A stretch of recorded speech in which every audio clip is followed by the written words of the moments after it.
Joining me now is former Reagan economic advisor Art Laffer, the inventor of the Laffer curve, and my good friend. Art, let me just ask you this. When Donald Trump was campaigning for president, when he wasn't a presidential candidate, he was critical of Janet Yellen and the Fed for keeping interest rates really low. Now he's got his hand-picked guy heading the Fed, Jerome Powell, and he has called him crazy and loco and out of control. I don't think Jerome Powell's ever been called out of control by anybody. What's up? I don't think he's out of control either, to be frank with you, Ali. But Donald Trump has always liked low interest rates. He always believes that's good and stimulative. In his previous incarnation, he was a builder, and builders always like to borrow money at lower interest rates, so that's fully understandable. You know, he has always wanted lower rates, and when Powell moved the rates this time, and it happened to coincide with a modest, reasonable fall in the market, I think he criticized Powell politically to a large extent. But he did criticize. He used to tweet Janet Yellen about why won't you increase interest rates, and it's hard for savers and hard for me. So he has changed his position on this, at least when he wasn't president. Well, it does matter whether interest rates are 0 or 2.5%. The level of interest rates does matter. But you're correct. I mean, you know, he has been against the Obama Fed, and I think he quite correctly is. Janet Yellen kept interest rates way, way, way too low, which destroyed the flow of capital into the housing market. And that's why we had 10 years or 9 years of the lowest new housing starts per 10,000 population in U.S. history. They caused the Great Recession, my view. But, you know, rates are going up, and I think he was just caught off guard on the stock market drop, and he decided to criticize Powell. Okay, so one of the problems, look, presidents never like it when interest rates go up prior to an election. No, they You'll don't. remember in 1992.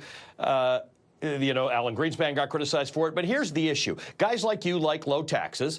This is what this tax bill that passed was supposed to do, particularly with corporate taxes. It was supposed to lower the rate and broaden the base, so they the rate. But they didn't close a lot of loopholes, and the net result now is that we are headed toward yet bigger deficits. How do we square this? Well, I don't think we really are headed towards bigger deficits. And you don't have to close the loopholes by law, Ali, to have them not be effective. You know, when you drop the rate from 35% to 21%, tax evasion is less attractive. Now, you don't have to change the laws about tax evasion. It's always been illegal, but it makes it less attractive, and there'll be a lot less of it. The same thing for tax shelters, the same thing for corporate forms, the same thing for secondary taxes, the same thing for where you locate your plant facilities. All of that doesn't require specific legislation to get people to do that. They do it because they have incentives to do it, and they do it pretty darn well. I want to show you the stock market for the last few presidents. You know, we have seen we've seen this market that we're in largely go up starting about March of 2008. Now we've seen, looking at the last few weeks, you know, I think you're still ahead year to date by about 2% on the S&P 500. Are you particularly worried about the increasing in interest rates and the effect that it's going to have on the stock market? I do believe very firmly, Ali, that we should raise interest rates over the next year or so to bring them back up to normal market rates. If we're going to have a boom, the TIPS yield, the real return on capital, has to be in the 2.5% to 3.5% range. And if that's the case, adding on, I think the 10-year bond should be somewhere in the 4.5% to 5.5% range for a good, long, prosperous economy to be there. So I think Powell is right in allowing rates to rise to adjust to the market levels, and I have very little criticism of him, except for perhaps the timing. 25 days before an election, I've been involved in all of this in the White House when I was there in 70 to 72, yelling at Arthur Burns for the same reason. And in fact, Nixon credits Arthur Burns with it. 2% in the savings account right now. If you look a little harder, you have a little more money to put away, you can do better. The good news is for savers and people who are getting a little older, they can save some money. The bad news is that mortgage rates will probably head up to 6, maybe even, depending on what you're saying, 6.5% or 7% for a 30-year fixed mortgage. But they should Is that the end of the world? No, they should be there. You know, you've got to have a return to bring investors to invest in low-income people with mortgage rates on 90% of their homes for 30-year mortgages. How do you get someone to lend that money, Ali? And that's the key here, is you have to make it attractive for lenders to buy those mortgages, to give them to the people. And, you know, they have to make a good rate of return on their capital. And they have not been able to do that for the last 8 or 9 years because interest rates, mortgage interest rates especially, are way too low, which means that lower income people can't buy a house because they can't get the mortgage.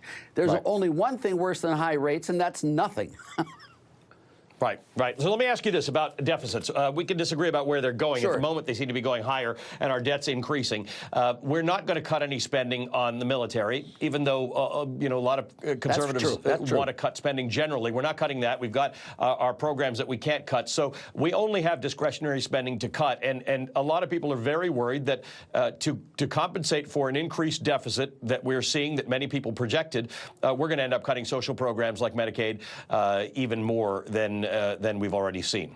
Well, if we get the strong economy, Ali, you're going to find a lot of these programs will decline in their own. Food stamps and a lot of our supplemental security income, and all of them are highly responsive to economic growth. They really are. And, you know, when you look at the economy, when both parents are unemployed, the school lunch program is a necessity, not a luxury. But when both parents get good, high-paying jobs, then the school lunch program becomes a luxury, and then you can afford to bring it back into line. Can I just say one thing, Ali, if I can? You had a segment a couple of segments ago on global warming. I thought you made about the perfect comment about global warming and how it should be handled, and I couldn't agree with you more. We need a carbon tax, but to make sure that carbon tax doesn't kill the economy, we need an offset on the income tax or the payroll tax. Now, Al Gore and I, he's my next-door neighbor here in Nashville, have agreed on this for a long, long time, and what you said is exactly right. If we could get a completely 100% offset carbon tax to an income or payroll tax, you're going to get this economy offsetting global warming and booming besides. I think we'd find something to agree about. Art, good to see you as always. Thanks for joining me. We find a lot to agree about. Thank you, Ali. All right, Art Laffer. Coming up, Senator Marco Rubio.